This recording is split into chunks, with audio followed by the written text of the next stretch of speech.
சென்னை மின்சார ரயில் சேவையில் செய்யப்பட்டுள்ள புதிய மாற்றம் அமலுக்கு வந்தது. அதன்படி கடற்கரை செங்கல்பட்டு வழித்தடத்தில் 58 மின்சார ரயில் சேவைகளும், மறுமார்க்கமாக செங்கல்பட்டு கடற்கரை வழித்தடத்தில் 57 மின்சார ரயில் சேவைகளும் என மொத்தம் 115 ரயில் சேவைகள் இயக்கப்படுகின்றன.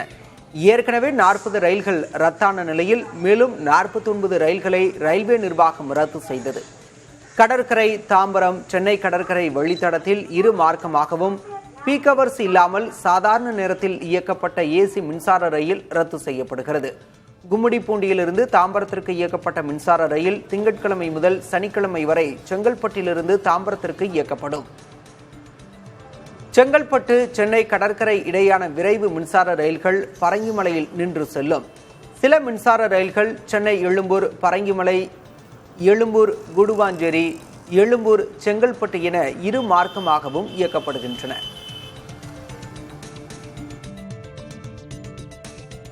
சென்னை புறநகர் ரயில் சேவைகள் மேலும் குறைக்கப்பட்டதால் லட்சக்கணக்கான சாமானிய மக்களின் அன்றாட வாழ்க்கை கடுமையாக பாதிக்கப்பட்டது. கடற்கரை செங்கல்பட்டு வழித்தடத்தில் ரயில்கள் எண்ணிக்கை பாதியாக குறைந்ததால் ஒவ்வொரு ரயில் நிலையமும் மக்கள் கூட்டத்தால் நிரம்பி காணப்பட்டது. கூட்டம் நிரம்பி வழியும் பெட்டிகளுக்குள் நுழைய முடியாமல் முதியவர்கள், பெண்கள் மற்றும் மாணவர்கள் படிக்கட்டுகளில் தொங்கியபடி பயணம் செய்யும் அவல நிலை ஏற்பட்டது. நேரத்திற்கு வேலைக்கு செல்ல முடியாமல் சம்பள பிடித்தம் ஏற்படுகிறது. மாணவர்கள் தேர்வு நேரங்களில் தவிக்கிறார்கள் என பயணிகள் வேதனை தெரிவித்தனர். மக்களின் நலனை பாதுகாக்கவும் கால விரயத்தை தவிர்க்கவும் முறையான கால அட்டவணையை ரயில்வே துறை வெளியிட வேண்டும் என்றும், பயணிகளின் கூட்ட நெரிசலை குறைக்க செங்கல்பட்டிலிருந்து சென்னைக்கு கூடுதல் பேருந்துகளை இயக்க வேண்டும் என்றும் பொதுமக்கள் கோரிக்கை விடுத்துள்ளனர். எனக்கு ஆக்சுவலாக கிண்டி தான், பட் ஸ்டார்ட் அன்னைக்கு February 20 அவங்க சொல்லும்போது கிட்டத்தட்ட நுங்கம்பாக்கம் டு இங்கே வர்றதுக்கே 45 மினிட்ஸ் ஆயிடுச்சு. ஹார்ட்லி 2 மினிட்ஸ் கூட இருக்காது அங்கேருந்து இங்கே வர. சீக்கிரம் வீட்டுக்கு போய் ஆகணும், அதே மாதிரி சீக்கிரம் ஆஃபீஸ்க்கு போய் ஆகணும். அந்த அர்ஜென்ட்ல எல்லாரும் ஏறுறோமா, அது இந்த ஃபுட்போலில் தொங்குற மாதிரி வரும்போது ரொம்ப பயமா இருக்கு. ஏறதுக்கும் வழி இல்லை, இறங்குறதுக்கும் வழி இல்லை. 1 மணி நேரம் கூட டிலே ஆகுது. நாங்கள் ஸ்கூலுக்கே லேட்டாக தான் போகிறோம். 9:30 மணி ஆயிடுது. நாங்கள் ஹெச்எம் கொஞ்சம் கேட்டு சொல்லியிருக்கோம் இந்த மாதிரின்ட்டு. இது பரீட்சை டைம்ல இந்த மாதிரி பண்ணலாம். பிள்ளைங்க எப்படி ஸ்கூல்ல போய் ஒழுங்காக படிக்க முடியும்? பஸ் வசதி இல்லாத என்ன பண்ண முடியும்? ட்ரெயின் வசதி தான் நம்பிக்கிறான். எக்மூர் போனோம், கோடம்பாக்கத்தில் படிக்கிறாங்க நம்ம பையன். சைதாப்பேட்டை போனோம்னா எப்படி போக முடியும்? இந்த மாதிரி பண்ணா என்ன டைம்? ஸ்கூல் லீவ் டைம்ல பண்ணுங்க. வேலை எவ்வளவு பேருக்கு பாதி கூலி வேலை செய்யறோம்.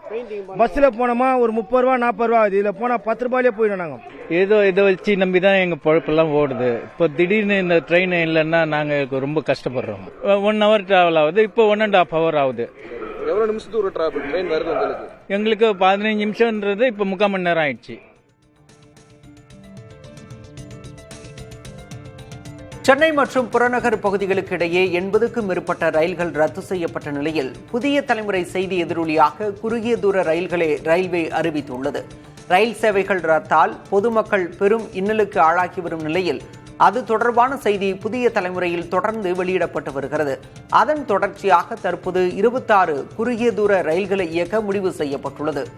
அதன்படி எழும்பூர் குடுவாஞ்சேரி இடையே 2 ரயில்களும், பரங்கிமலை குடுவாஞ்சேரி இடையே 8 ரயில்களும், குடுவாஞ்சேரி பரங்கிமலை இடையே 6 ரயில்களும் இயக்கப்படும் என அறிவிக்கப்பட்டுள்ளது.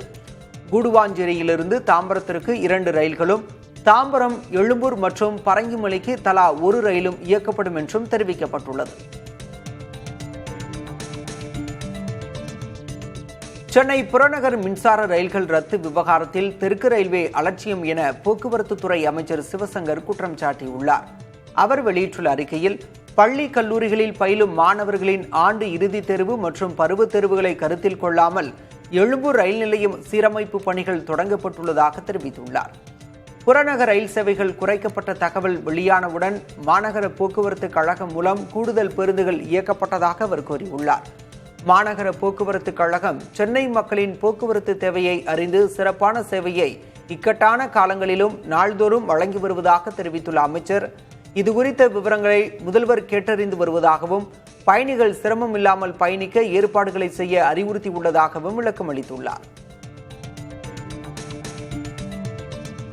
சென்னை மெட்ரோ 2ஆம் கட்ட பணிகளில் போரூர் முதல் வடபழனி வரையிலான வழித்தடத்தில் ரயில்வே பாதுகாப்பு ஆணையர் சௌத்ரி தலைமையிலான குழுவினர் இறுதிக்கட்ட சோதனையை மேற்கொண்டனர். ஏற்கனவே சுட்டிக்காட்டப்பட்ட பாதுகாப்பு குறைபாடுகள் சரி செய்யப்பட்டதை தொடர்ந்து தற்போது சிக்னல் தொழில்நுட்பம், மின்பாதை மற்றும் கட்டுப்பாட்டு அறை செயல்பாடுகள் குறித்து தீவிர ஆய்வு நடைபெறுகிறது. இந்த ஆய்வுக்கு பிறகு பாதுகாப்பு சான்று கிடைத்தவுடன் பூந்தமல்லி முதல் வடபழனி வரையிலான மெட்ரோ ரயில் சேவை விரைவில் பொதுமக்கள் பயன்பாட்டிற்கு வரும் என மெட்ரோ நிர்வாகம் தெரிவித்துள்ளது.